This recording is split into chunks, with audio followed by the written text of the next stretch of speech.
Hi everyone! Did you know that cotton Christmas ornaments have a long and beautiful history? They first appeared in the 19th century as a simple and affordable alternative to glass decorations. Made from wire, cotton, and a little paint, each one was handmade with care. During the 19th centuries, especially in Eastern Europe and Soviet countries, these ornaments became a beloved tradition. Decorated homes with little snowmen, angels, and animals, they are light, soft, and full of charm. Today, we are bringing this craft back to life.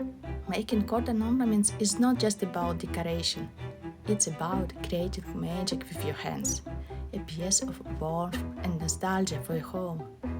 Every figure is unique, just like the holiday memories they inspire. Try it yourself.